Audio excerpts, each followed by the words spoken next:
मित्रों, आप सभी को सावन माह के चौथे सोमवार की हार्दिक शुभकामनाएं। आज हम आप सभी लोगों के लिए सावन माह के पवित्र सोमवार व्रत की कथा सुनाने जा रहे हैं। जो भी मनुष्य इस कथा को पूरे ध्यान और श्रद्धा से सुनता है, भगवान भोलेनाथ और माता पार्वती उसके समस्त कष्टों को हर लेते हैं और उसे एक खुशहाल, समृद्ध जीवन जीने का आशीर्वाद प्रदान करते हैं।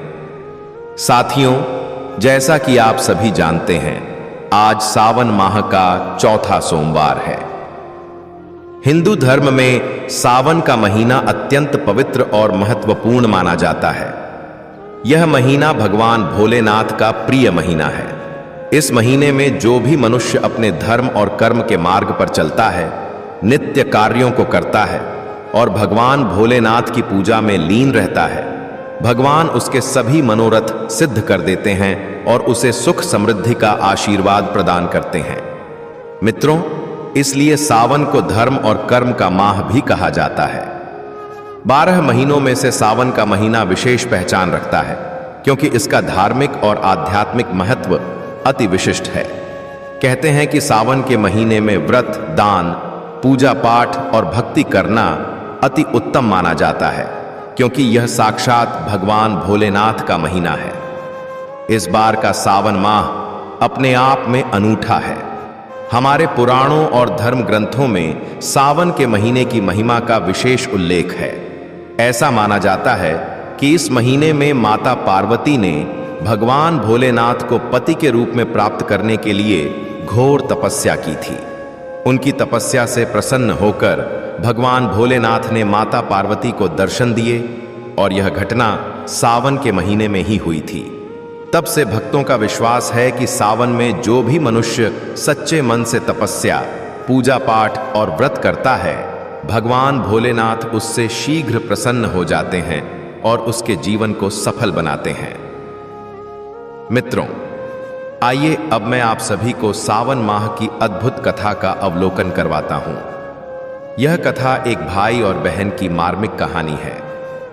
मैं आपको एक ऐसी दुख भरी कहानी सुनाने जा रहा हूं, जिसे सुनने मात्र से भगवान भोलेनाथ की कृपा आप पर और आपके परिवार पर सदा बनी रहेगी। अगर आपको यह कथा पसंद आए तो कृपया कमेंट बॉक्स में ओम नमः शिवाय अवश्य लिखें और साथ में आप सभी लोगों ने हमारे YouTube चैनल माइथोलॉजी स्टोरी को सब्सक्राइब नहीं किया तो कर लीजिए और साथ में बेल नोटिफिकेशन को ऑल पर सेलेक्ट कर दीजिए। तो चलिए मित्रों, कहानी को सुनाना शुरू करते हैं। अमरपुर नामक एक समृद्ध नगर में हरिप्रसाद नाम का एक धनी साहूकार रहता था। उसका व्यापार दूर दूर तक फैला था और उसका महल नगर का सबसे भव्य भवन था। उसके पास धन धान्य की कोई कमी नहीं थी, लेकिन उसके जीवन में एक गहरा दुख था। उसके कोई संतान नहीं थी। इस कारण हरिप्रसाद और उसकी पत्नी सावित्री हमेशा उदास रहते थे। हरिप्रसाद को लगता था कि उसका सारा धन व्यर्थ है, क्योंकि उसकी विरासत को आगे बढ़ाने वाला कोई नहीं था। हरिप्रसाद एक सच्चा शिव भक्त था। वह बचपन से ही शिव मंदिर में जाता था, जहां उसकी माँ उसे भगवान शिव की कहानियां सुनाती थी। उसने अपनी माँ से सुना था कि भगवान शिव भोलेनाथ हैं, जो अपने भक्तों की पुकार तुरंत सुनते हैं। इस विश्वास के साथ हरिप्रसाद हर सोमवार को व्रत रखता और नगर के प्राचीन शिव मंदिर में जाकर पूजा करता। वह शिवलिंग पर गंगा जल, दूध, शहद और बेलपत्र चढ़ाता। संध्या के समय वह घी का दीपक जलाता और शिव चालीसा का पाठ करता। उसकी पत्नी सावित्री भी उसके साथ व्रत रखती और मंदिर में बैठकर एयूएम नमः शिवाय का जाप करती। हरिप्रसाद की भक्ति दिन ब दिन गहरी होती गई। वह हर रात मंदिर में घंटों बैठकर रुद्राभिषेक करता और संतान सुख की प्रार्थना करता। उसकी आंखों में आंसू होते और वह कहता, हे भोलेनाथ, मेरे पास सब कुछ है, लेकिन संतान के बिना मेरा जीवन अधूरा है। कृपया मेरी पुकार सुने। उसकी इस निष्ठा और भक्ति को देखकर माता पार्वती का हृदय पिघल गया। उन्होंने भगवान शिव से कहा, हे प्राणनाथ, हरिप्रसाद और सावित्री ने अपने जीवन का हर पल आपकी भक्ति में समर्पित कर दिया है। उनकी भक्ति सच्ची और निर्मल है। कृपया उनकी मनोकामना पूरी करें और उन्हें संतान सुख प्रदान करें। भगवान शिव ने गंभीर स्वर में उत्तर दिया, हे पार्वती, हरिप्रसाद की भक्ति सच्ची है, लेकिन उसके पूर्व जन्म के कर्मों के कारण उसके भाग्य में संतान सुख नहीं है। यह कर्मों का लेखा जोखा है जिसे बदलना कठिन है। माता पार्वती ने करुणामयी स्वर में कहा, हे महादेव, आप तो भोलेनाथ हैं, जिन्हें अपने भक्तों का दुख सहन नहीं होता। हरिप्रसाद की भक्ति और मेरी प्रार्थना के लिए कृपया उस पर दया करें। हरिप्रसाद की भक्ति और माता पार्वती की प्रार्थना से प्रसन्न होकर भगवान शिव ने हरिप्रसाद को स्वप्न में दर्शन दिए। उन्होंने कहा, हे हरिप्रसाद, तुम्हारी भक्ति ने मेरा हृदय जीत लिया है। मैं तुम्हें एक पुत्र का वरदान देता हूं, लेकिन यह पुत्र अल्पायु होगा। उसकी आयु केवल 16 वर्ष की होगी। स्वप्न टूटने पर हरिप्रसाद की आंखें खुशी और दुख दोनों से भर गईं। वह प्रसन्न था कि उसे संतान प्राप्त होगी, लेकिन यह जानकर चिंतित था कि उसका पुत्र केवल 16 वर्ष तक जीवित रहेगा। उसने यह बात अपनी पत्नी सावित्री को बताई। सावित्री बहुत दुखी हुई, लेकिन उसने कहा, स्वामी, भगवान शिव ने हमें संतान का वरदान दिया है। हमें उनकी भक्ति में और दृढ़ता दिखानी चाहिए। शायद उनकी कृपा से हमारे पुत्र की आयु बढ़ जाए। हरिप्रसाद ने अपने सोमवार के व्रत को और अधिक श्रद्धा के साथ निभाया। वह हर दिन मंदिर में जाकर रुद्राभिषेक करता और अपने भावी पुत्र की लंबी आयु की प्रार्थना करता। सावित्री भी हर रात शिव चालीसा पढ़ती और मंदिर में दीपक जलाती। दोनों का विश्वास अटल था कि भगवान शिव उनकी पुकार सुनेंगे। अमर का जन्म और काशी यात्रा कुछ समय बाद सावित्री ने एक सुंदर पुत्र को जन्म दिया।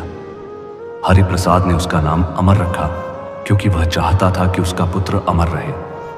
अमर बड़ा होने लगा। वह सुंदर, बुद्धिमान और शिव भक्ति में लीन था। वह अपने माता पिता के साथ मंदिर जाता और शिवलिंग पर बेलपत्र चढ़ाता। हरिप्रसाद और सावित्री उसे बहुत प्यार करते थे, लेकिन उनके मन में हमेशा यह डर रहता था कि अमर की आयु केवल 16 वर्ष की है।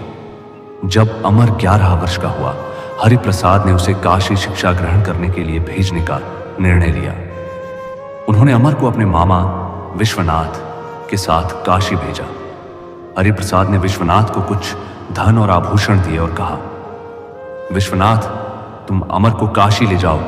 रास्ते में जहां भी रात्रि विश्राम करो, वहां यज्ञ करवाना और ब्राह्मणों को भोजन करवाना।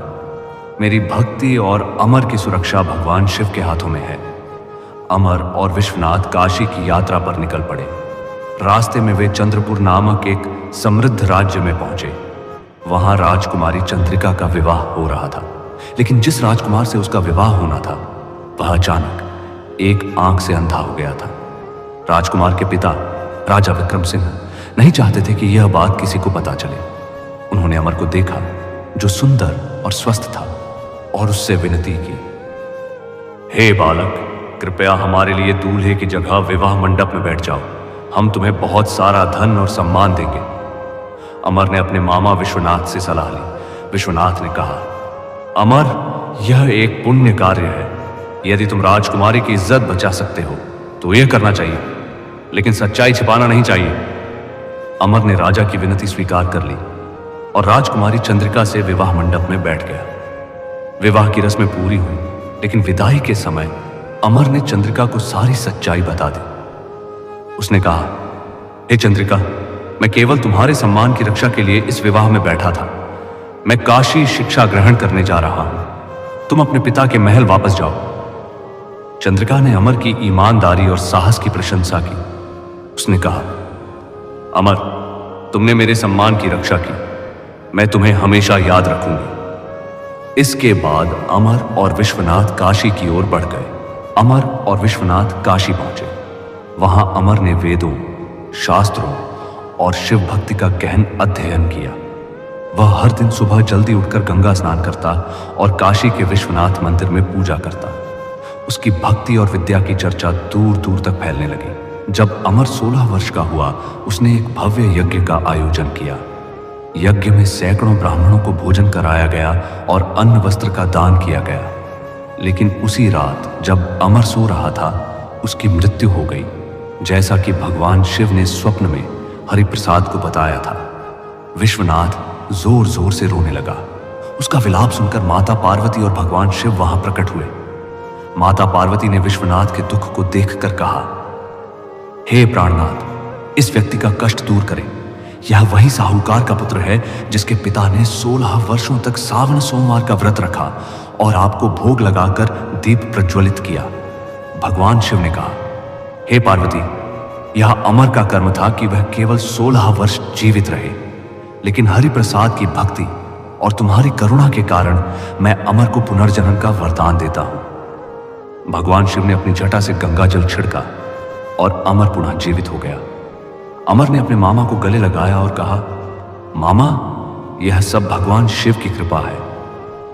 विश्वनाथ और अमर ने काशी के विश्वनाथ मंदिर में विशेष पूजा की और अमरपुर लौटने का निर्णय लिया। रास्ते में अमर चंद्रपुर पहुंचा, जहां उसने चंद्रिका से विवाह किया था। राजा विक्रम सिंह और चंद्रिका ने उसे पहचान लिया। चंद्रिका ने कहा, अमर, तुमने मेरे सम्मान की रक्षा की थी। मैं तुम्हें अपना पति मानती हूं। राजा ने भी अमर की प्रशंसा की और चंद्रिका को उसके साथ अमरपुर विदा कर दिया। जब अमर अपनी नव विवाहित पत्नी चंद्रिका के साथ अमरपुर पहुंचा तो हरिप्रसाद और सावित्री को विश्वास नहीं हुआ।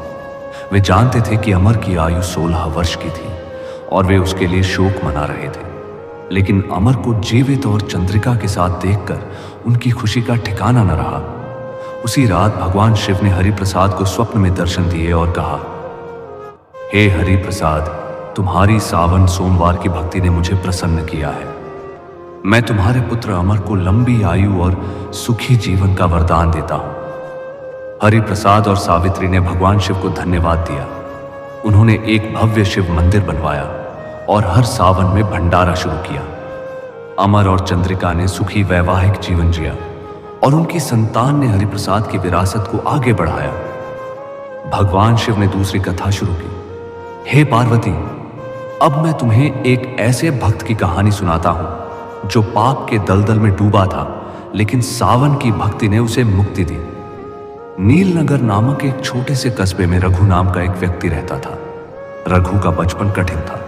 माता पिता की मृत्यु कम उम्र में हो गई थी और उसे सड़कों पर जीवन बिताना पड़ा। उसने चोरी, जुआ, शराब और धोखाधड़ी का रास्ता अपना लिया। रघु के पास धन तो था, लेकिन मन की शांति नहीं। लोग उसे देखकर रास्ता बदल लेते थे। वह मंदिरों और भक्ति से दूर रहता था और कहता, यह सब पाखंड है। अगर भगवान है तो मुझे रोक कर दिखाएं।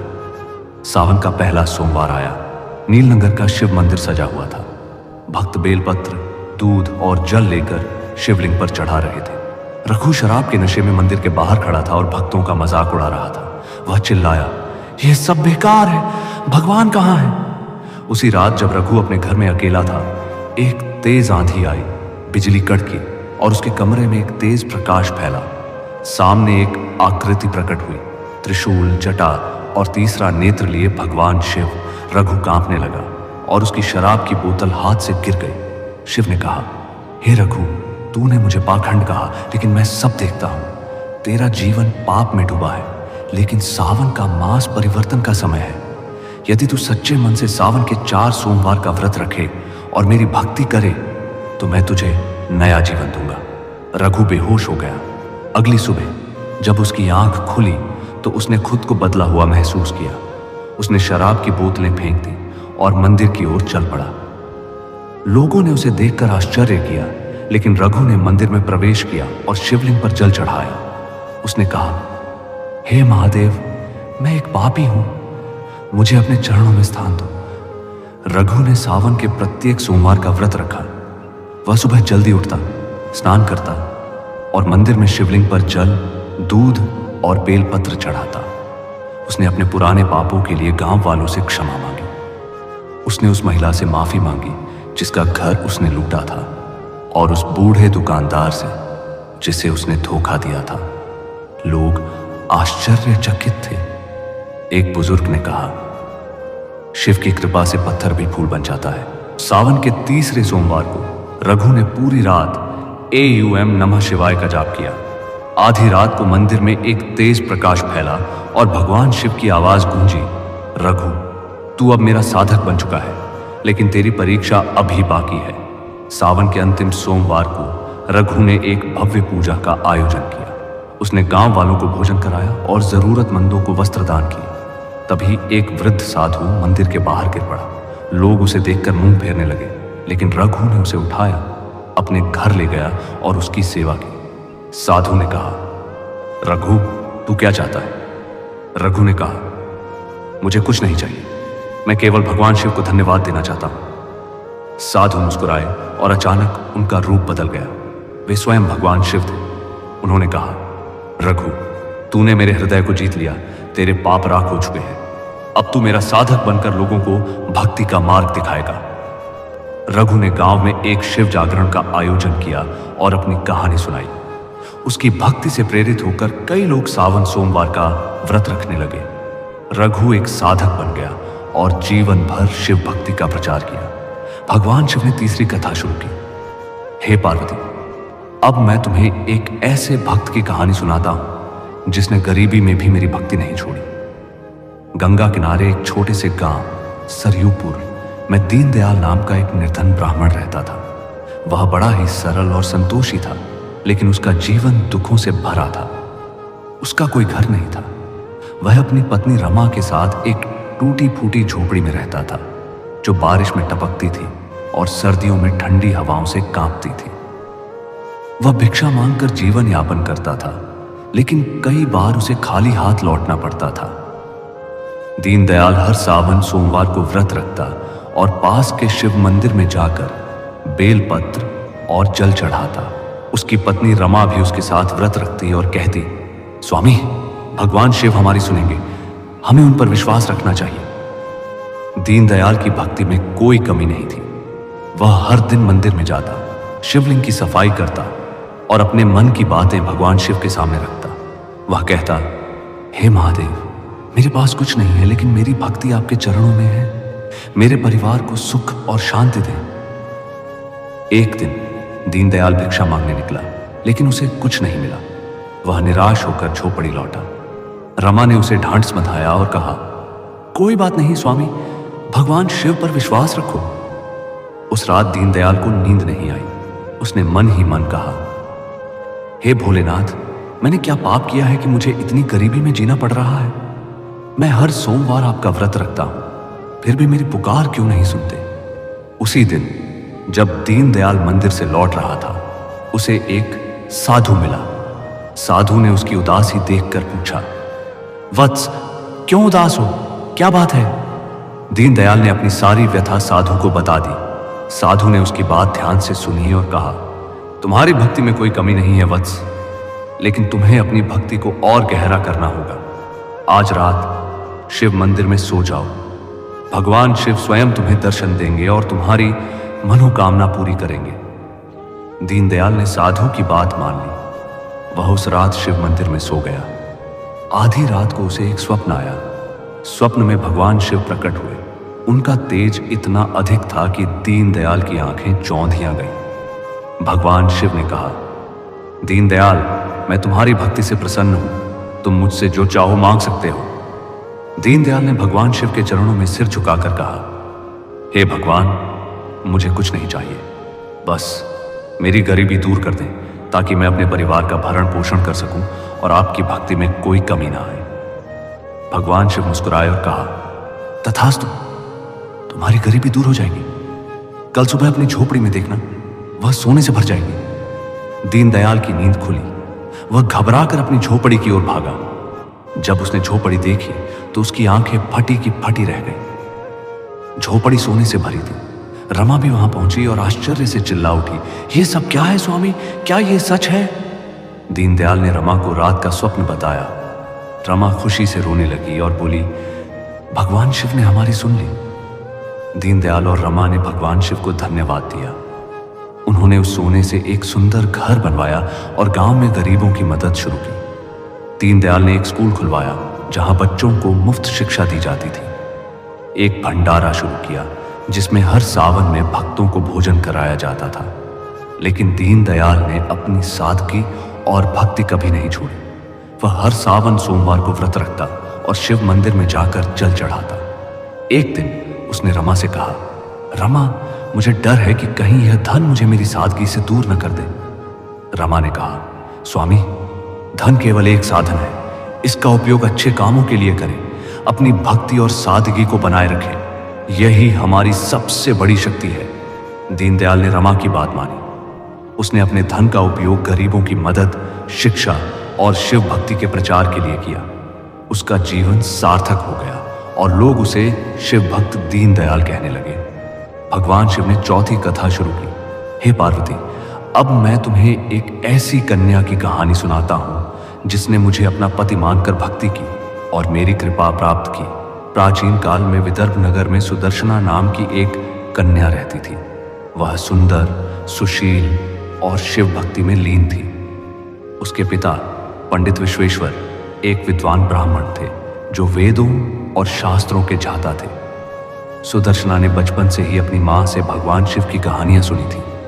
उसने 12 वर्ष की आयु में संकल्प लिया कि वह केवल भगवान शिव को अपना पति मानेगी और जब तक उसे शिव जैसा वर न मिले वह विवाह नहीं करेगी। सुदर्शना हर सावन सोमवार को व्रत रखती। वह सुबह ब्रह्म मुहूर्त में उठती, गंगा स्नान करती और मंदिर में जाकर शिवलिंग पर जल, दूध, शहद और बेलपत्र चढ़ाती। वह दिन भर AUM नमः शिवाय का जाप करती और शाम को शिव चालीसा का पाठ करती। उसकी भक्ति की चर्चा पूरे नगर में फैल गई। लोग कहते, सुदर्शना की भक्ति साक्षात माता पार्वती जैसी है। नगर के एक दुष्ट मंत्री कालिदास ने सुदर्शना की सुंदरता देखकर उससे विवाह का प्रस्ताव भेजा, लेकिन सुदर्शना ने साफ मना कर दिया और कहा, मैंने भगवान शिव को अपना पति मान लिया है, मैं किसी मनुष्य से विवाह नहीं करूंगी। कालिदास क्रोधित हो गया और उसने राजा से कहकर सुदर्शना और उसके पिता को जेल में डाल दिया। जेल में सुदर्शना और विश्वेश्वर को भोजन और पानी तक नहीं दिया गया, लेकिन सुदर्शना ने अपनी भक्ति नहीं छोड़ी। सावन का सोमवार आया और उसने जेल की कोठरी में मिट्टी का शिवलिंग बनाया। उसने बेलपत्र इकट्ठा किए और जल से शिवलिंग का अभिषेक किया। उसने प्रार्थना की, हे नीलकंठ, आप त्रिकालदर्शी हैं, यदि मेरी भक्ति सच्ची है तो मेरी और मेरे पिता की रक्षा करें। आधी रात को जेल में तेज प्रकाश फैला। सारे पहरेदार बेहोश हो गए और कोठरी में भगवान शिव प्रकट हुए। उनके गले में सर्प, हाथ में त्रिशूल और जटाओं में गंगा थी। सुदर्शना उनके चरणों में गिर पड़ी। भगवान शिव ने कहा, सुदर्शना, तेरी भक्ति ने मुझे बुला लिया, तू संकट से मुक्त है। मैं तुझे वरदान देता हूं कि तेरा नाम युगों तक भक्तों के लिए प्रेरणा रहेगा। अगली सुबह जेल के दरवाजे अपने आप खुल गए। सुदर्शना और विश्वेश्वर मंदिर में बैठे पाए गए जहां वे शिव की पूजा कर रहे थे। जब राजा को यह चमत्कार पता चला, वह स्वयं जेल गया। उसने सुदर्शना और विश्वेश्वर से क्षमा मांगी और कालिदास को दंडित किया। सुदर्शना की भक्ति की कहानी दूर दूर तक फैल गई और लोग उसे शिव की सुदर्शना कहने लगे। भगवान शिव ने 5वीं कथा शुरू की। हे पार्वती, अब मैं तुम्हें एक ऐसे व्यापारी की कहानी सुनाता हूं जिसने लोभ के कारण सब कुछ खो दिया, लेकिन सावन की भक्ति ने उसे नया जीवन दिया। कांति नगर में सूरजमल नाम का एक व्यापारी रहता था। वह बहुत धनी था, लेकिन उसका मन लोभ और स्वार्थ से भरा था। वह अपने कर्मचारियों को कम मजदूरी देता, ग्राहकों को धोखा देता और गरीबों की मदद कभी नहीं करता था। लोग उसे लोभी सूरजमल कहते थे। सूरजमल को भगवान और भक्ति पर विश्वास नहीं था। वह कहता, धन ही सब कुछ है, भगवान और व्रत समय की बर्बादी है। एक दिन सूरजमल का सबसे बड़ा व्यापारिक सौदा रद्द हो गया। उसका एक कर्मचारी जिसे उसने धोखा दिया था ने उसके रहस्य उजागर कर दिए। सूरजमल का व्यापार डूबने लगा और लोग उससे मुंह फेरने लगे। उसकी पत्नी कमला एक शिव भक्त थी। उसने सूरजमल से कहा, स्वामी, यह सब तुम्हारे लोभ का परिणाम है। सावन का मास शुरू हो रहा है। यदि तुम सावन सोमवार का व्रत रखो और भगवान शिव से क्षमा मांगो तो शायद तुम्हारा जीवन बदल जाए। सूरजमल ने पहले तो उसका मजाक उड़ाया, लेकिन जब उसका सारा धन और सम्मान चला गया तो उसे कमला की बात याद आई। सावन का पहला सोमवार आया। सूरजमल ने कमला के साथ मंदिर में जाकर शिवलिंग पर जल चढ़ाया। उसने कहा, हे भगवान, मैंने बहुत पाप किए, मुझे क्षमा करें और मेरे जीवन को नया मार्ग दिखाएं। सावन के प्रत्येक सोमवार को सूरजमल ने व्रत रखा। वह सुबह स्नान करता, मंदिर में जाकर पूजा करता और जरूरतमंदों को दान देता। उसने अपने कर्मचारियों से क्षमा मांगी और उनके वेतन बढ़ाए। उसने गरीबों को भोजन और वस्त्र बांटे। धीरे धीरे उसका व्यापार फिर से फलने फूलने लगा। लोग अब उसे दानी सूरजमल कहने लगे। सावन के अंतिम सोमवार को सूरजमल ने एक भव्य यज्ञ का आयोजन किया। यज्ञ के दौरान मंदिर में एक तेज प्रकाश फैला और भगवान शिव प्रकट हुए। उन्होंने कहा, सूरजमल, तूने अपने लोभ को त्याग कर भक्ति का मार्ग चुना। अब तेरा जीवन सुख और समृद्धि से भरा होगा। सूरजमल ने भगवान शिव के चरणों में सिर झुकाया और कहा, हे महादेव, यह सब आपकी कृपा है। उसने अपने धन का उपयोग समाज की भलाई के लिए किया और जीवन भर सावन सोमवार का व्रत रखा। माता पार्वती ने पूछा, हे महादेव, सावन का मास इतना पवित्र क्यों है? शिव ने उत्तर दिया, हे पार्वती, सावन का मास मेरे लिए विशेष है क्योंकि यह वह समय है जब समुद्र मंथन हुआ। देवताओं और असुरों ने मिलकर समुद्र मंथन किया और उसमें से हलाहल विष निकला। यह विष इतना प्रबल था कि वह सृष्टि को नष्ट कर सकता था। मैंने उस विष को अपने कंठ में धारण किया और नीलकंठ कहलाया। उस समय भक्तों ने मेरी शीतलता के लिए गंगा जल, दूध और बेलपत्र चढ़ाए। तभी से सावन मास मेरे लिए पवित्र माना जाता है। माता पार्वती ने पूछा, हे प्रभु, सावन सोमवार व्रत की विधि क्या है? शिव ने कहा, व्रत की विधि सरल और प्रभावशाली है। 1. प्रातः स्नान, ब्रह्म मुहूर्त में उठकर स्नान करें और स्वच्छ वस्त्र धारण करें। यदि संभव हो तो गंगा जल से स्नान करें। 2. शिव पूजा, शिवलिंग पर जल, दूध, शहद, बेलपत्र, धतूरा और भांग चढ़ाएं। एवं नमः शिवाय का 108 बार जाप करें। 3. व्रत का संकल्प, मन में संकल्प लें कि यह व्रत भगवान शिव की कृपा के लिए है। 4. कथा पाठ, सावन सोमवार की कथाएं जैसे हरिप्रसाद, रघु, दीनदयाल और सुदर्शना की कथाएं पढ़ें या सुनें। 5वां उपवास, पूरे दिन फलाहार करें। यदि पूर्ण उपवास संभव न हो तो सात्विक भोजन लें। 6. रात्रि पूजा, शाम को शिव चालीसा, रुद्राष्टक और आरती करें। इस व्रत के लाभ अनंत है। यह पापों को नष्ट करता है, मनोकामनाएं पूर्ण करता है और सुख शांति देता है।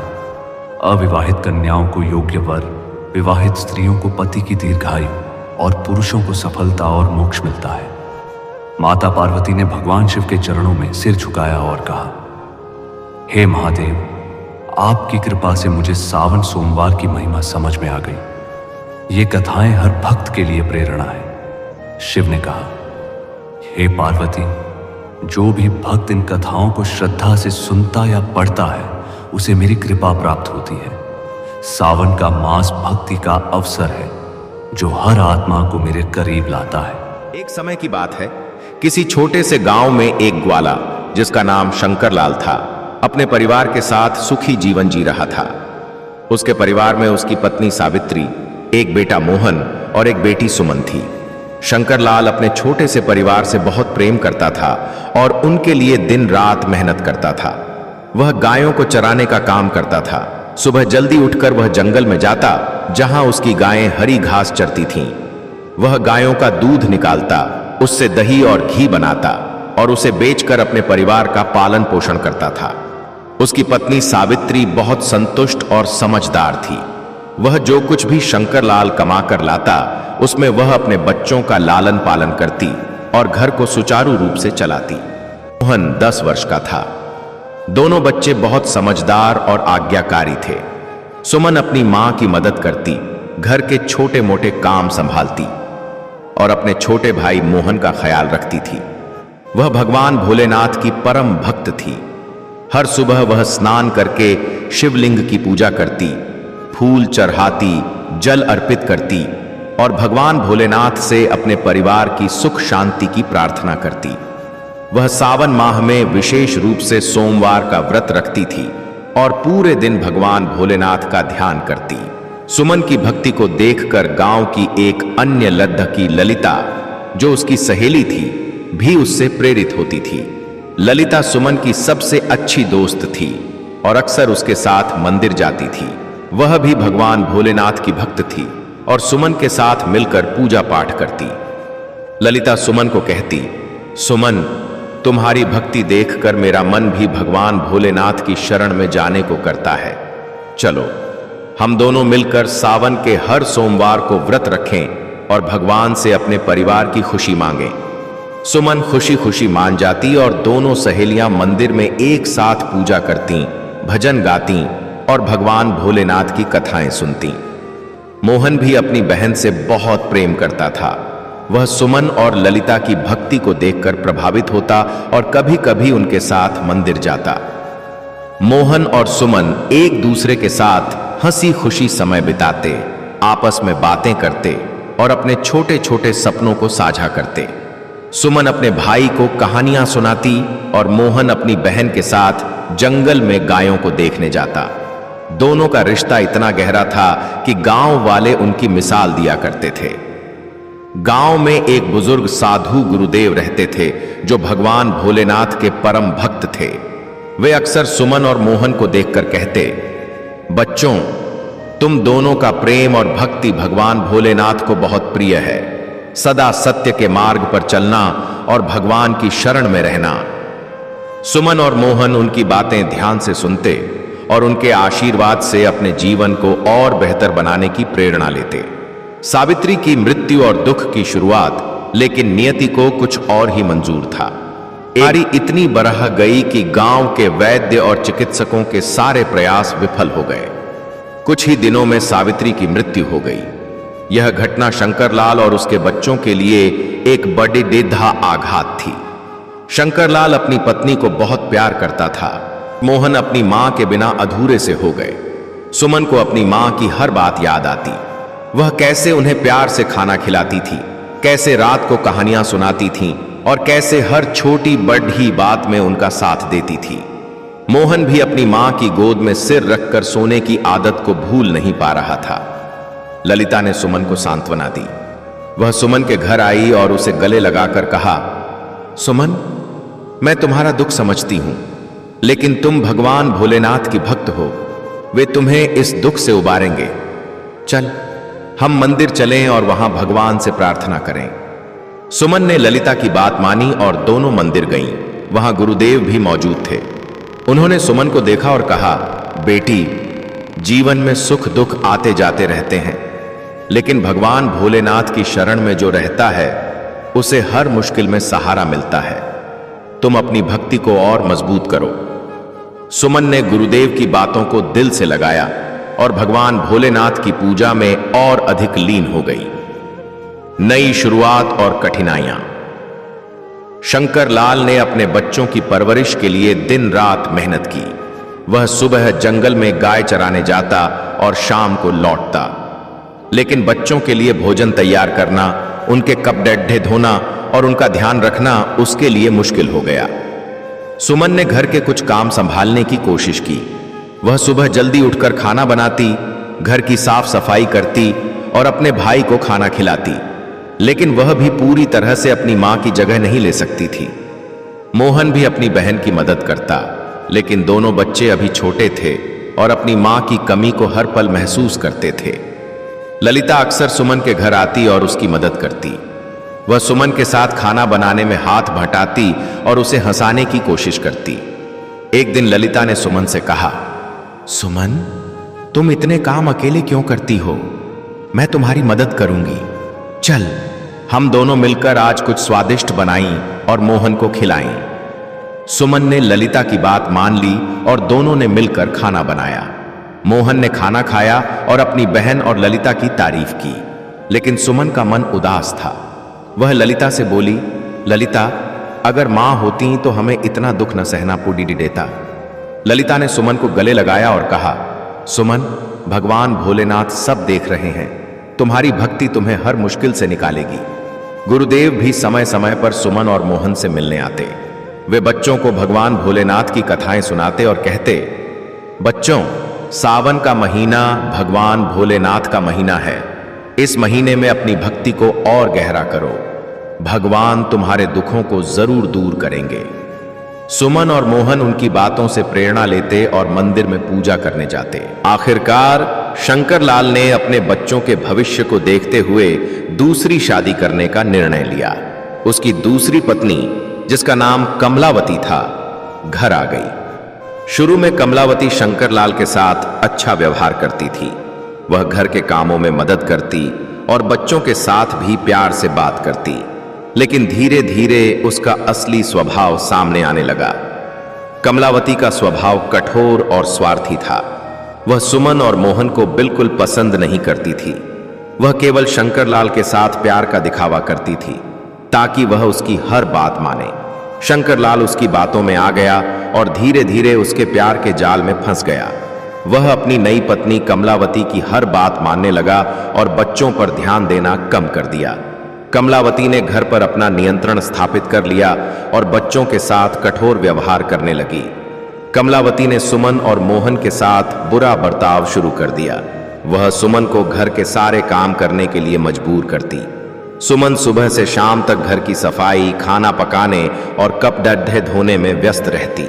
कमलावती उसे ताने मारती, तू कुछ काम तो ढंग से कर लिया कर, सारा दिन बस इधर उधर घूमती रहती है। सुमन चुपचाप सब सहन करती क्योंकि वह अपने पिता को दुखी नहीं करना चाहती थी। मोहन भी अपनी बहन की हालत देखकर दुखी होता, लेकिन वह अभी छोटा था और कुछ कर नहीं सकता था। ललिता ने सुमन के दुख को देखा और उससे कहा, सुमन, तुम इतना दुख क्यों सहती हो? भगवान भोलेनाथ तुम्हारी पुकार सुनेंगे। चल, हम मंदिर चलें और वहां प्रार्थना करें। सुमन और ललिता मंदिर गईं, जहां गुरुदेव भी मौजूद थे। गुरुदेव ने सुमन से कहा, बेटी, तुम्हारा मन शुद्ध है और तुम्हारी भक्ति सच्ची है। भगवान भोलेनाथ तुम्हारे दुखों को जरूर दूर करेंगे। सावन का महीना है, तुम अपनी पूजा और व्रत को और श्रद्धा से करो। सुमन ने गुरुदेव की बात मानी और अपनी भक्ति में और लीन हो गई। एक दिन कमलावती ने शंकरलाल से कहा, तुम क्यों हर दिन गाय चराने जंगल जाते हो? अब यह लड्डदा का मोहन बड्डदा हो गया है, इसे गाय चराने भेजो। शंकरलाल अपनी पत्नी की बात मानने लगा। अब मोहन, जो अब 15 वर्ष का हो चुका था, रोज सुबह गायों को लेकर जंगल जाता और शाम को लौटता। सुमन, जो अब 17 वर्ष की थी, घर के सारे काम संभालती थी। वह खाना बनाती, घर की साफ सफाई करती और अपने भाई मोहन को अपने हाथों से खाना खिलाती। सुमन भगवान भोलेनाथ की परम भक्त थी। वह हर दिन सुबह जल्दी उठकर स्नान करती, शिवलिंग पर जल चढ़ाती, फूल अर्पित करती और भगवान भोलेनाथ से अपने परिवार की रक्षा के लिए प्रार्थना करती। वह सोमवार का व्रत रखती और पूरे दिन भगवान भोलेनाथ का ध्यान करती। ललिता सुमन के साथ अक्सर मंदिर जाती और उसका हौसला बढ़ाती। वह कहती, सुमन, तुम्हारी भक्ति देखकर मुझे भी लगता है कि भगवान भोलेनाथ तुम्हें जरूर कोई रास्ता दिखाएंगे। सुमन ललिता की बातों से प्रेरणा लेती और अपनी पूजा में और अधिक तन्मयता से लीन हो जाती। गुरुदेव भी सुमन की भक्ति की तारीफ करते और कहते, बेटी, तुम्हारा विश्वास और भक्ति तुम्हें हर संकट से बचाएगी। भगवान भोलेनाथ सदा अपने भक्तों के साथ होते हैं। दोनों भाई बहन एक दूसरे से बहुत प्रेम करते थे। वे अपने दुखों को आपस में बांटते और एक दूसरे का हौसला बढ़ाते। एक दिन जब मोहन गाय चराने के बाद घर लौटा तो उसने अपनी बहन सुमन से कहा, दीदी, पता नहीं पिताजी को क्या हो गया है। जब से मां की मृत्यु हुई है, उन्होंने हम पर ध्यान देना बंद कर दिया है। कमलावती हमें बिल्कुल पसंद नहीं करती। वह हमेशा हमें ताने मारती है और काम करवाती है। सुमन ने अपने भाई को गले लगाकर सांत्वना दी और कहा, मोहन, चिंता मत कर, मैं तुम्हारी बेडेड बहन हूं। हम दोनों एक दूसरे का सहारा हैं। पिताजी अब कमलावती के प्यार में अंधे हो गए हैं, लेकिन हम मिलकर हर मुश्किल का सामना करेंगे। ललिता ने यह बात सुनी और सुमन से कहा, सुमन, तुम और मोहन बहुत प्यार करते हो। तुम्हारा यह प्रेम भगवान भोलेनाथ को बहुत प्रिय है। मैं तुम दोनों के लिए मंदिर में प्रार्थना करूंगी। सुमन ने ललिता को धन्यवाद दिया और कहा, ललिता, तुम मेरी सच्ची सहेली हो। तुम्हारा साथ मुझे बहुत हिम्मत देता है। दोनों अपनी मां सावित्री को याद करके रोने लगे। सुमन ने मोहन से कहा, भाई, मां अब भले ही हमारे साथ न हो, लेकिन उनकी आत्मा हमेशा हमारे साथ है। हमें एक दूसरे का साथ कभी नहीं छोड़ देना चाहिए। गुरुदेव ने भी सुमन और मोहन को देखकर कहा, बच्चों, तुम्हारा प्रेम और भक्ति तुम्हें हर संकट से बचाएगी। सावन का महीना है, भगवान भोलेनाथ की पूजा में कोई कमी मत रखना। एक दिन जब मोहन गाय चराने जंगल गया तो उसे एक भयंकर शेर मिला। मोहन डर गया और भागकर एक ऊंचे पेड़ पर चढ़ गया। उसने शेर से कांपते हुए कहा, शेर भाई, तुम मुझे क्यों खाना चाहते हो?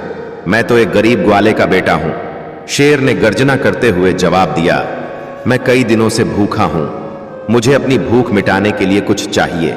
यदि तुम चाहते हो कि मैं तुम्हें न खाऊं तो मुझे एक गाय या बछद्दा दे दो जिसे खाकर मैं अपनी भूख मिटा सकूं।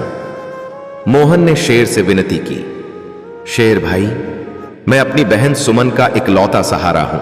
मेरे पिता और सौतेली मां हम पर बहुत अत्याचार करते हैं। यदि तुम मुझे खा लोगे तो मेरी बहन बेसहारा हो जाएगी, वह रो रो कर मर जाएगी। लेकिन मैं तुम्हें गाय या बछद्दा देने का वादा भी नहीं कर सकता, क्योंकि इसके लिए मुझे अपने माता पिता से पूछना होगा। शेर ने उसकी बात सुनकर कहा, ठीक है, मैं तुम्हें एक दिन का समय देता हूं। कल तुम अपने माता पिता से आज्ञा लेकर आना। यदि तुम गाय या बछद्दा नहीं दे सके तो मैं तुम्हें खा लूंगा। मोहन डरते डरते घर लौटा। उसने अपने पिता शंकर लाल को सारी बात बताने की कोशिश की, लेकिन शंकर लाल ने उसे बात पूरी करने से पहले ही डांट दिया। मोहन रोने लगा और बोला, पिताजी, मेरी बात तो सुन लीजिए। जंगल में एक शेर मिला था, वह मुझे या गाय बछद्दे को खाना चाहता है। यह बात कमलावती ने भी सुन ली। उसने तुरंत कहा, गाय और बछद्दे हमारे लिए बहुत कीमती हैं, उनके दूध से हमारा घर चलता है। तुम्हारे बिना हमें कोई फर्क नहीं पड़ेगा। यदि गाय या बछद्दा कम हुआ तो हमारी आमदनी कम हो जाएगी। बेहतर है कि शेर तुम्हें ही खा ले। मोहन दुखी मन से अपनी बहन सुमन के पास गया। उसने सुमन को सारी बात बताई। सुमन ने उसे गले लगाया और कहा, भाई, तुम मेरी जिंदगी का आधार हो, तुम्हारे बिना मैं जी नहीं सकती। कल तुम जंगल जाओ और शेर को एक बछद्दा खाने को दे देना। गाय रहेगी तो बछद्दा फिर आ जाएगा, लेकिन तुम्हारे जैसा भाई मुझे कहां से मिलेगा। सुमन ने अपनी मां सावित्री की बातें याद की, जब वह कहती थी कि परिवार का साथ सबसे बड़ी ताकत होता है। मोहन ने अपनी बहन की बात मान ली और बोला, दीदी, मैं तुम्हारी बात मानूंगा, लेकिन अगर पिताजी को पता चला तो वे मुझे बहुत मारेंगे। सुमन ने कहा, भाई, तुम चिंता मत करो, मैं सब संभाल लूंगी। ललिता ने यह बात सुनी और सुमन से कहा, सुमन, तुम और मोहन बहुत हिम्मत वाले हो। मैं मंदिर में तुम दोनों की सलामती के लिए प्रार्थना करूंगी।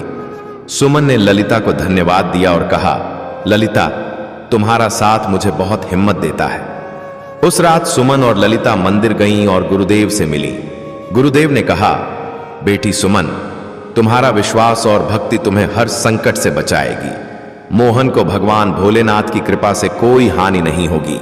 सुमन ने गुरुदेव की बातों को दिल से लगाया और भगवान भोलेनाथ से मोहन की रक्षा की प्रार्थना की। अगले दिन मोहन जंगल गया। शेर उसका इंतजार कर रहा था। मोहन ने डरते हुए कहा, शेर भाई, मेरी बहन ने कहा है कि तुम एक बछद्दा खा लो। शेर ने एक बछद्दे को ले लिया और अपनी गुफा की ओर चला गया। मोहन खुशी खुशी गायों को चराने लगा और शाम को घर लौट आया। लेकिन जब शंकर लाल और कमलावती ने गाय बछद्दों की गिनती की तो एक बछद्दा कम पाया। वे बहुत गुस्सा हुए। कमलावती ने शंकर लाल से कहा, यह लद्दा का हमारी कमाई को बर्बाद कर रहा है, इसे सजा दो।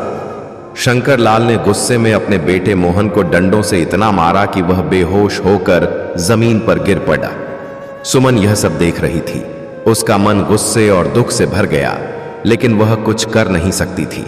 ललिता भी उस समय सुमन के घर थी। उसने सुमन को रोते देखा और कहा, सुमन, यह बहुत बड़ा अन्याय है। भगवान भोलेनाथ सब देख रहे हैं, वे तुम्हारे भाई को जरूर बचाएंगे। जब शंकर लाल और कमलावती चले गए तो सुमन और ललिता ने मिलकर मोहन को उठाया, उसे पानी के छींटे मारे और होश में आने पर उसे पानी पिलाया और खाना खिलाया। दोनों भाई बहन बहुत देर तक रोते रहे। सुमन ने कहा, मोहन, अब तुम्हारा यहां रहना खतरे से खाली नहीं है। ये लो, मां की निशानी यह अंगूठी, इसे पहन लो और इस घर को छोड़कर चले जाओ। अगर तुम जीवित रहोगे तो मुझे उम्मीद रहेगी कि हम कभी न कभी जरूर मिल जाएंगे।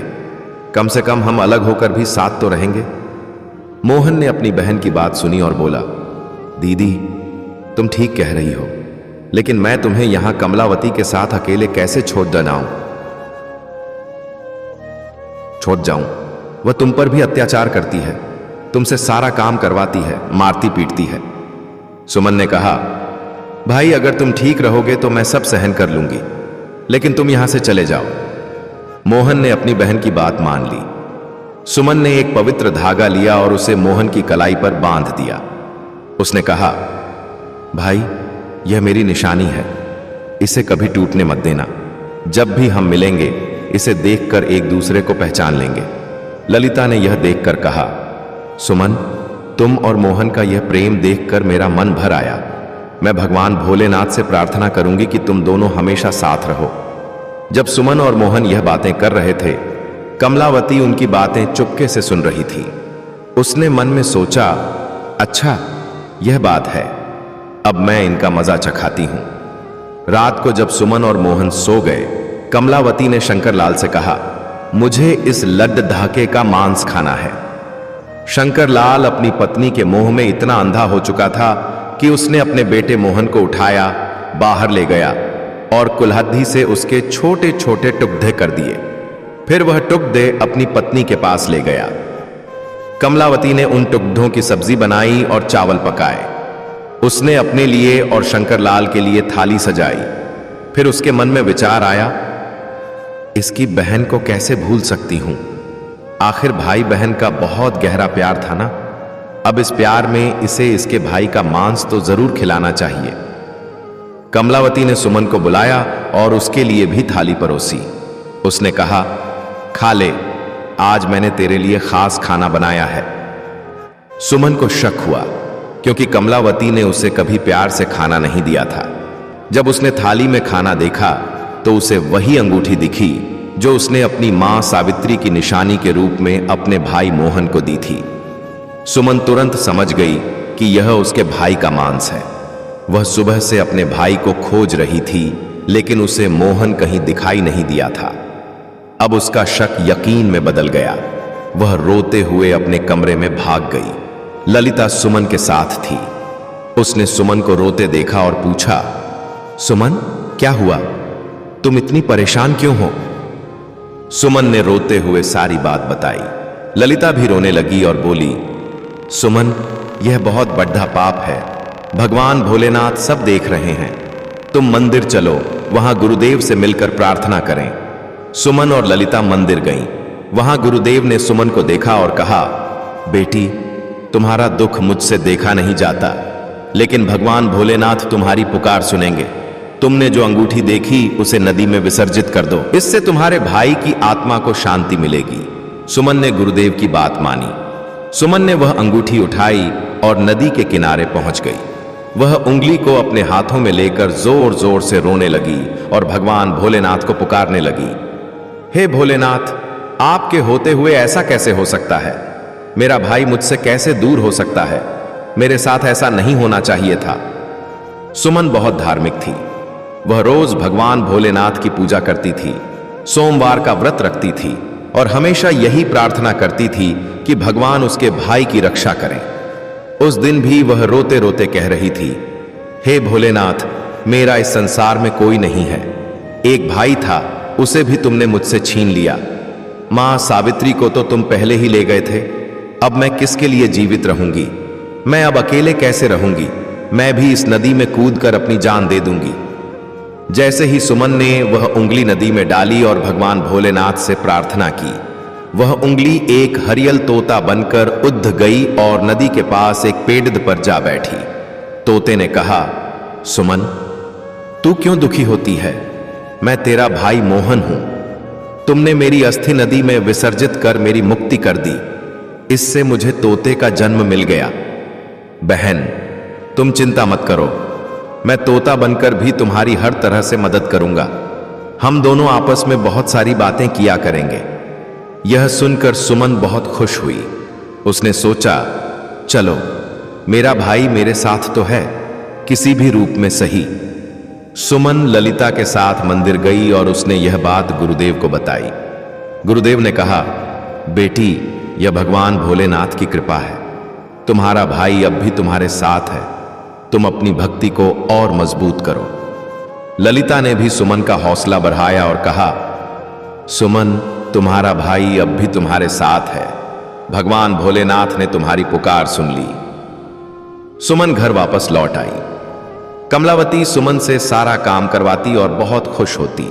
वह मन ही मन सोचती, चलो अब इसका कोई भाई नहीं है, इसके भाई से तो पीछा छूटा। लेकिन सुमन जल्दी से अपना काम पूरा करती और बगीचे में अपने भाई से मिलने जाती। वहां उसका भाई उसका इंतजार करता रहता था। दोनों भाई बहन खूब बातें करते। तोता अपनी बहन को अच्छे अच्छे फल खिलाता और उसका हौसला बढ़ाता। सावन का महीना चल रहा था। सुमन सावन के महीने में पूजा पाठ करती, सावन सोमवार का व्रत रखती और पूजा पाठ के बहाने बगीचे में अपने भाई से मिलने जाती। ललिता भी कभी कभी सुमन के साथ बगीचे जाती और तोते से बातें करती। वह कहती, सुमन, तुम्हारा भाई कितना प्यारा है। वह तोता बनकर भी तुमसे इतना प्यार करता है। एक दिन मोहन ने अपनी बहन से कहा, सुमन, तुम चिंता मत करना। यदि माँ पिताजी तुम्हें यहां न आने दें तो मैं घर के बाहर किसी डाल पर तुम्हें बैठा दिखाई दूंगा। सुमन बहुत खुश थी। वह मन से बहुत खुश रहने लगी। ललिता ने सुमन से कहा, सुमन, तुम्हारी हिम्मत और भक्ति देखकर मुझे बहुत गर्व है। भगवान भोलेनाथ तुम्हें और तुम्हारे भाई को हमेशा साथ रखेंगे। एक दिन सुमन ने अपने भाई से कहा, भैया, बहुत ही जल्द रक्षाबंधन का त्योहार आने वाला है। मैं तुम्हें राखी बांधूंगी। मोहन ने सोचा कि उसे अपनी बहन के लिए कुछ करना चाहिए। उसने मन में विचार किया, मुझे अपनी बहन की रक्षा के लिए कुछ करना होगा। कमलावती और पिताजी ने मेरे साथ जो किया, कहीं वे मेरी बहन के साथ भी ऐसा न करें। मुझे उनसे बदला लेना होगा। उसने भगवान भोलेनाथ से प्रार्थना की, हे भगवान, मेरी बहन की रक्षा करना। फिर वह तोता एक लोहार, जिसका नाम रामू था, के पास पहुंच गया। तोते ने रामू से कहा, पिता ने मारा, मां ने मरवाया, बहन सरासर रोई थी, मैं हरियल तोता बन उद्धाया। रामू को उसकी बात समझ में नहीं आई। उसने कहा, तुम क्या कह रहे हो? मुझे कुछ समझ में नहीं आया। तोते ने फिर वही दोहराया, पिता ने मारा, मां ने मरवाया, बहन सरासर रोई थी, मैं हरियल तोता बन उद्धाया। रामू को तोता बोलता हुआ देखकर उसकी बातें सुनने का मन हुआ। उसने कहा, हे तोते, तुम मुझे खुलकर बताओ, तुम क्या कहना चाहते हो? तब तोते ने अपनी सारी कहानी रामू को सुनाई। रामू उसकी बात सुनकर बहुत दुखी हुआ और बोला, हे तोते, तुम्हारी तो जिंदगी बहुत दुख भरी है। यह सुनकर मुझे रोना आ रहा है। तुम बताओ, मैं तुम्हारी क्या मदद कर सकता हूं? अगर तुम चाहो तो मैं तुम्हारे लिए अपनी जान भी दे सकता हूं। तोते ने कहा, मुझे कुछ नहीं चाहिए, बस तुम मेरे लिए एक ऐसी कटार बना दो जो तलवार से भी तेज हो। रामू ने एक तेज कटार बनाई और उसे तोते के पंखों में छिपा दिया। तोता वापस पेड़ पर आ गया। उसने अपनी बहन को कुछ नहीं बताया। सुमन उससे मिली, बातें की और साथ में भोजन किया। फिर वह घर वापस चली गई। ललिता ने सुमन से कहा, सुमन, तुम्हारा भाई बहुत हिम्मत वाला है। वह तुम्हारी रक्षा के लिए कुछ भी कर सकता है। सुमन ने ललिता की बात सुनी और भगवान भोलेनाथ से प्रार्थना की कि उसके भाई की रक्षा हो। अगले दिन तोता एक सोनार, जिसका नाम सोहन था, के पास गया। उसने सोहन से भी वही बात कही। पिता ने मारा, मां ने मरवाया, बहन सरासर रोई थी, मैं हरियल तोता बन उद्धाया। सोहन ने कहा, तुम क्या कह रहे हो? मुझे कुछ समझ में नहीं आ रहा। तोते ने फिर वही दोहराया। सोहन को उसकी बातें जानने की इच्छा हुई।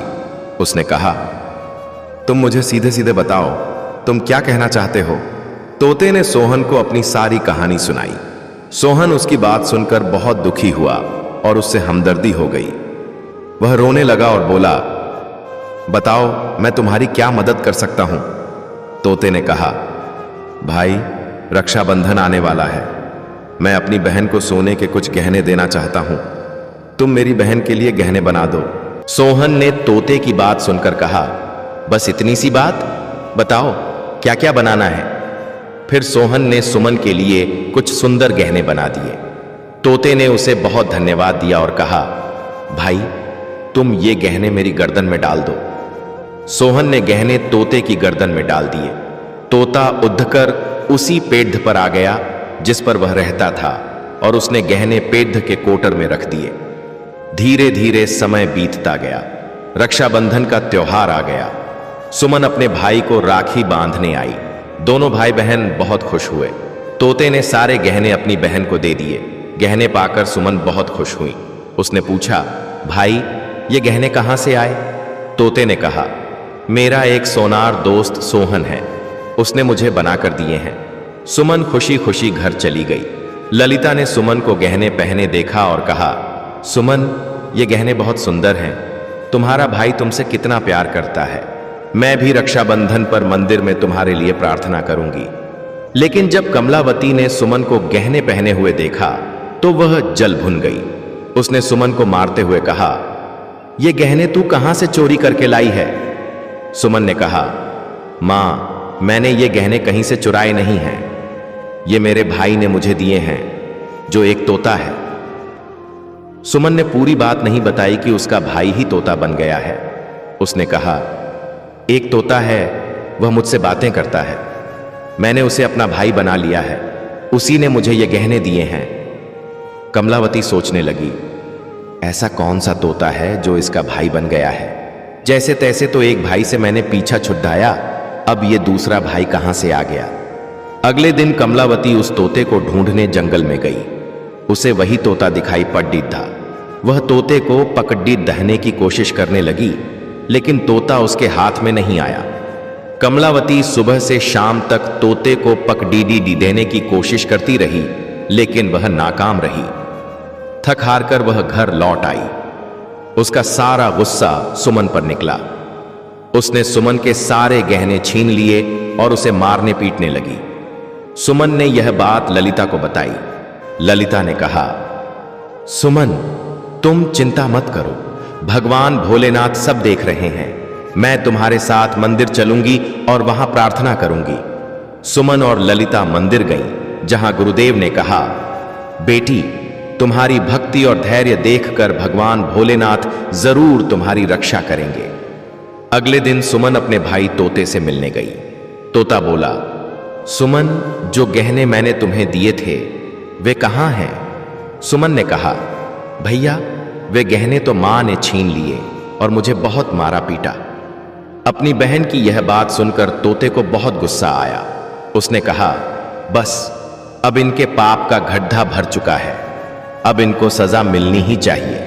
फिर तोता उस घर के बाहर एक पेड़ की डाल पर बैठ गया और इंतजार करने लगा कि उसके माता पिता कब बाहर निकलें। सुमन बाहर कुछ काम कर रही थी। कमलावती उसे किसी बात पर डांट रही थी और मार रही थी। तभी शंकर लाल भी बाहर आ गया और सुमन को मारने लगा। यह सब तोता पेड़ पर बैठकर देख रहा था। उससे यह सब देखा नहीं गया। वह अपने सौतेली मां और पिता पर झपट पड़ा। उसने अपने पंखों में छिपी कटार निकाली और उनकी आंखों में घुसा दी। दोनों अंधे हो गए और तड्डिद्ध पने लगे। फिर तोते ने अपनी चोंच से कटार उठाई और उन पर वार कर दिया। दोनों जमीन पर गिर पड़े। कमलावती और शंकर लाल ने कहा, तुम्हारा हमसे कौन सा बैर है? हमने तुम्हारा क्या बिगाड़ा है? तोते ने कहा, तुमने मुझे मारकर खा लिया और पूछ रहे हो कि तुम्हारा मुझसे क्या बैर है? तुमने मेरी बहन पर इतने अत्याचार किए, अब तुम्हें सजा मिलेगी। फिर दोनों तड्ढप कर मर गए। तोता अपनी बहन सुमन से बोला, बहन अब हम यहां नहीं रहेंगे। अगर यहां रहेंगे तो हमें अपने दुख याद आएंगे और हम दुखी रहेंगे। सुमन ने कहा, हां भैया अब हम यहां नहीं रहेंगे। हम किसी ऐसी जगह रहेंगे जहां कोई हमें अलग न कर सके। दोनों वहां से चले गए और चलते चलते एक शिव मंदिर में पहुंच गए। तोता बोला, सुमन इससे अच्छी जगह हमें कोई और नहीं मिल सकती। ललिता ने सुमन को विदा करते समय कहा, सुमन तुम जहां भी जाओ भगवान भोलेनाथ की पूजा करना मत छोड़ना। मैं तुम्हारे लिए हमेशा प्रार्थना करूंगी। सुमन ने ललिता को गले लगाया और कहा, ललिता तुम मेरी सच्ची सहेली हो, तुम्हारा साथ मुझे हमेशा याद रहेगा। गुरुदेव ने भी सुमन और मोहन को आशीर्वाद दिया और कहा, बच्चों भगवान भोलेनाथ की शरण में रहो, वे तुम्हें हमेशा रक्षा करेंगे। दोनों भाई बहन उस मंदिर में रहने लगे। सुमन पहले से ही भगवान भोलेनाथ की पूजा करती थी। वह सोमवार का व्रत रखती थी और मंदिर में शिवलिंग की सेवा करती थी। तोता भी पूजा पाठ में उसका साथ देता। पास में एक सरोवर था, वहां से वह अपने पंख गीले करके जल लाता और शिवलिंग पर चढ़ाता। सुमन भगवान भोलेनाथ और माता पार्वती की पूजा करती। ऐसे ही उनके दिन बीत रहे थे। उनकी सच्ची भक्ति को देखकर एक दिन माता पार्वती ने भगवान भोलेनाथ से कहा, हे स्वामी, देखिए कितने दुखी भाई बहन हैं। इनको देखकर मुझे रोना आ रहा है। ये कितने तनमन से आपकी सेवा करते हैं। आपको इनका दुख दूर करना चाहिए। भगवान भोलेनाथ ने कहा, हे देवी पार्वती, यह संसार सागर है, हम किस किस का दुख दूर करेंगे। लेकिन माता पार्वती हट करने लगीं और बोली, नहीं स्वामी, आपको इन दोनों का दुख दूर करना ही होगा। माता पार्वती के हट के आगे भगवान भोलेनाथ मान गए। जब सुमन और तोता भगवान भोलेनाथ की पूजा कर रहे थे, उसी समय भगवान भोलेनाथ और माता पार्वती प्रकट हुए। उन्होंने दोनों से मनचाहा वरदान मांगने को कहा। सुमन ने कहा, हे भगवान, मुझे कुछ नहीं चाहिए। मैं तो बस इतना चाहती हूं कि मेरा भाई मोहन पहले वाले रूप में आ जाए और हमें कोई अलग न कर सके। भगवान भोलेनाथ और माता पार्वती उसकी बात सुनकर बहुत खुश हुए। उन्होंने सुमन को वरदान दिया कि उसका भाई पहले जैसा हो जाए। भगवान भोलेनाथ और माता पार्वती की कृपा से तोता फिर से मोहन के रूप में बदल गया। दोनों भाई बहन बहुत खुश हो गए। वे मंदिर में रहकर भगवान भोलेनाथ की पूजा करने लगे और बड़े प्यार से सुखी जीवन जीने लगे। एक समय की बात है, देवरिया नामक एक समृद्ध गांव में एक धनी और प्रतिष्ठित सेठ, जिसका नाम माधव प्रसाद था, रहता था। वह अपनी जुबान का पक्का था और उसका व्यापार दूर दूर तक फैला हुआ था। गांव में उसका मान सम्मान इतना था कि लोग उसे न केवल एक सफल व्यापारी बल्कि एक दयालु और धर्मनिष्ठ व्यक्ति के रूप में भी जानते थे।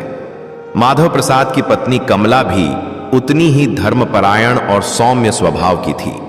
उनके जीवन में सुख सुविधाओं की कोई कमी नहीं थी। उनके पास विशाल हवेली, नौकर चाकर और अपार धन संपत्ति थी। फिर भी माधव प्रसाद का मन हमेशा उदास रहता था, क्योंकि उनके कोई संतान नहीं थी। वह दिन रात यही सोचता कि उसकी मृत्यु के बाद उसका इतना बड्ढा व्यापार और संपत्ति कौन संभालेगा, उसका कुल कैसे आगे बढ़ेगा। इस दुख को दूर करने के लिए माधव प्रसाद और कमला ने कई तीर्थ यात्राएं की, दान पुण्य किए और हर सोमवार को भगवान भोलेनाथ का विधिवत व्रत रखा। माधव प्रसाद सायंकाल को गांव के प्राचीन शिव मंदिर में जाता, जहां वह शिवलिंग पर घी का दीपक जलाता, जल चढ़ाता और भगवान भोलेनाथ की पूजा अर्चना करता।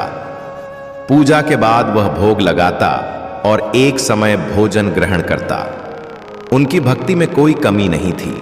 गांव में एक बूढ़ी दादी, जिनका नाम गंगाबाई था, भी माधव प्रसाद की भक्ति की प्रशंसा करती थी।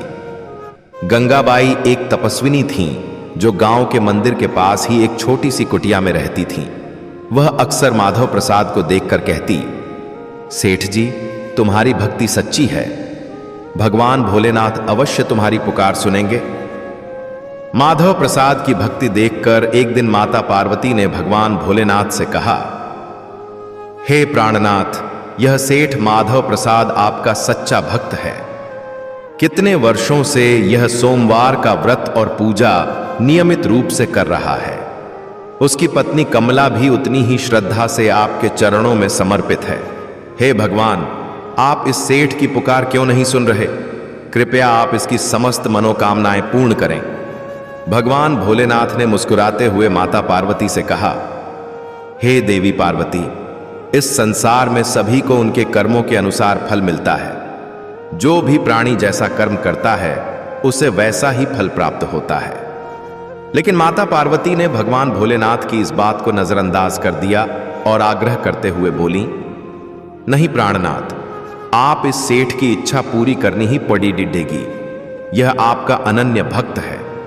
यह प्रत्येक सोमवार आपका विधिवत व्रत रखता है और आपकी पूजा अर्चना करता है।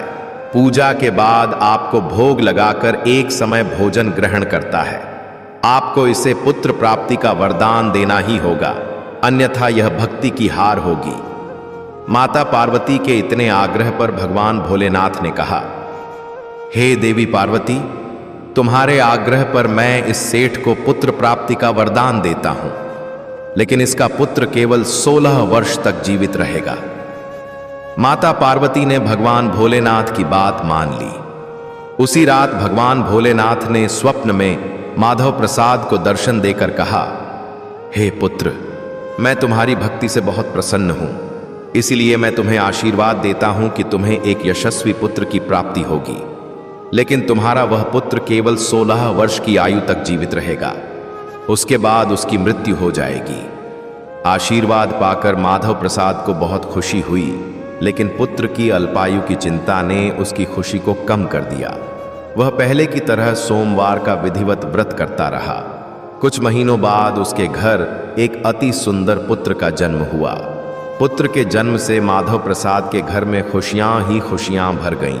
उसने बहुत धूमधाम से पुत्र जन्म का समारोह मनाया। गांव के सभी लोग आए और उत्सव में शामिल हुए। गंगाबाई भी इस समारोह में शामिल हुई और नवजात शिशु को आशीर्वाद देते हुए कहा, यह बालक तुम्हारे कुल का नाम रोशन करेगा। माधव प्रसाद की पत्नी कमला भी बहुत खुश थी, लेकिन माधव प्रसाद को पुत्र जन्म की पूरी खुशी नहीं थी, क्योंकि उसे अपने पुत्र की अल्पायु का रहस्य पता था। उसने यह रहस्य अपनी पत्नी कमला और गंगाबाई से भी छिपा रखा था। विद्वान ब्राह्मणों ने उस पुत्र का नाम विजय रखा, क्योंकि वह माधव प्रसाद के कुल को आगे बढ़ाने वाला था। विजय के जन्म के बाद माधव प्रसाद और कमला ने उसका लालन पालन बड़े प्यार से किया। विजय बहुत सुंदर, समझदार और आज्ञाकारी लद्दद्दा था। वह अपने माता पिता की हर बात मानता और गांव वालों से भी बहुत प्यार पाता।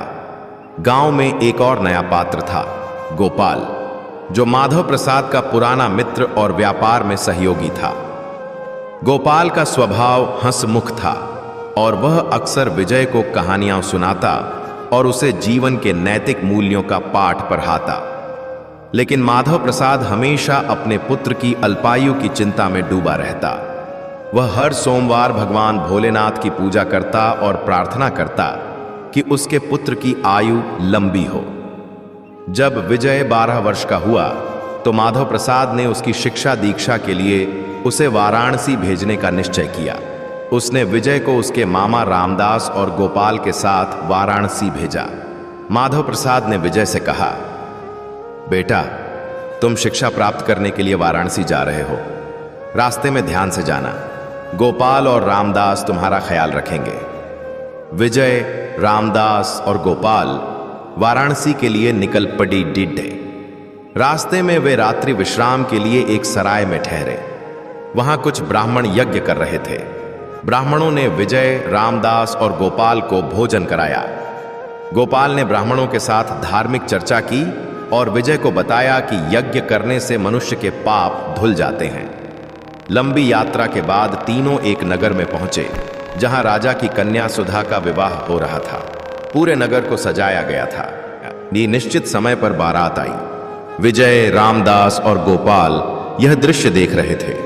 उन्होंने देखा कि वर का पिता हरिप्रसाद अपने बेटे के एक आंख से काना होने के कारण बहुत चिंतित था। उसे डर था कि राजा को जब यह बात पता चलेगी तो वह विवाह से इनकार कर सकता है, जिससे उसकी बदनामी हो जाएगी। हरिप्रसाद ने विजय को देखा और उसके मस्तिष्क में एक विचार आया। उसने सोचा, क्यों न इस लद्दके को दूल्हा बनाकर राजकुमारी से विवाह करा दूं? विवाह के बाद इसे धन देकर विदा कर दूंगा और राजकुमारी को अपने नगर ले जाऊंगा। हरिप्रसाद ने विजय, रामदास और गोपाल से बात की। रामदास और गोपाल ने धन के लालच में उसकी बात स्वीकार कर ली। विजय को दूल्हे के वस्त्र पहनाकर राजकुमारी सुधा से उसका विवाह करा दिया गया। विवाह के बाद राजा ने बहुत सा धन देकर राजकुमारी को विदा किया। विजय जब लौट रहा था तो वह सच छिपा नहीं सका। उसने राजकुमारी सुधा से कहा, राजकुमारी, तुम्हारा विवाह मेरे साथ हुआ था, लेकिन मैं तो वाराणसी में शिक्षा प्राप्त करने जा रहा हूं। तुम्हें जिस नवयुवक की पत्नी बनना है वह एक आंख से काना है। यह सुनकर सुधा ने काने लद्दके के साथ जाने से इनकार कर दिया और अपने पिता राजा चंद्रसेन के पास लौट गई। उसने अपने पिता को सारी बात बताई। राजा ने अपनी पुत्री को महल में रख लिया। विजय, रामदास और गोपाल वाराणसी पहुंच गए। वहां विजय ने गुरुकुल में पढ़ना शुरू किया। वह बहुत मेहनती और बुद्धिमान था। गुरु उसकी तारीफ करते और कहते कि वह एक दिन बड़डिद्दा विद्वान बनेगा। विजय ने गुरुकुल में वेद, शास्त्र और अन्य विद्याओं का अध्ययन किया। वह अपने माता पिता गोपाल और गंगाबाई की याद में अक्सर पत्र लिखता और उनकी कुशलता की कामना करता। जब विजय की आयु 16 वर्ष पूरी हुई तो उसने एक बड़डिद्दा यज्ञ किया। यज्ञ की समाप्ति पर उसने ब्राह्मणों को भोजन कराया और खूब अन्न वस्त्र दान किए। गोपाल और रामदास भी इस यज्ञ में शामिल हुए। रात को विजय अपने शयन कक्ष में सो गया।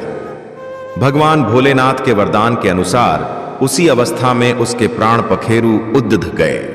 सुबह जब रामदास और गोपाल ने विजय को मृत देखा तो वे जोर जोर से विलाप करने लगे। आसपास के लोग एकत्र होकर दुख प्रकट करने लगे। रामदास और गोपाल के रोने के स्वर को सुनकर समीप से गुजर रहे भगवान भोलेनाथ और माता पार्वती ने भी सुना।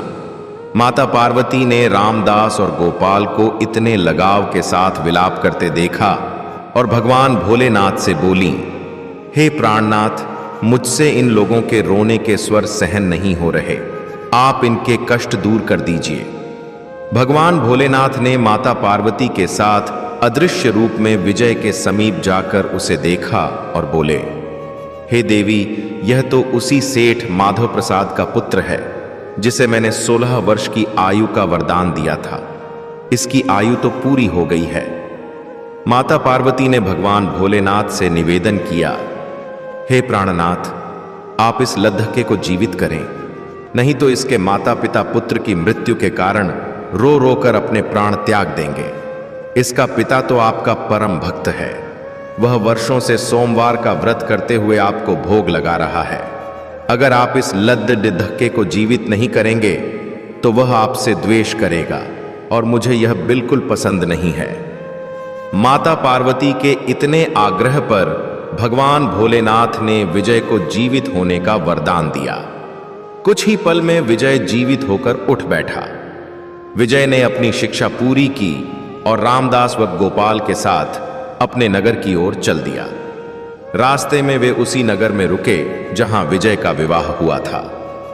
विजय ने वहां भी एक यज्ञ का आयोजन किया। समीप से गुजर रहे राजा चंद्रसेन ने यज्ञ देखा और विजय को तुरंत पहचान लिया। यज्ञ समाप्त होने पर राजा ने विजय, रामदास और गोपाल को अपने महल में बुलाया।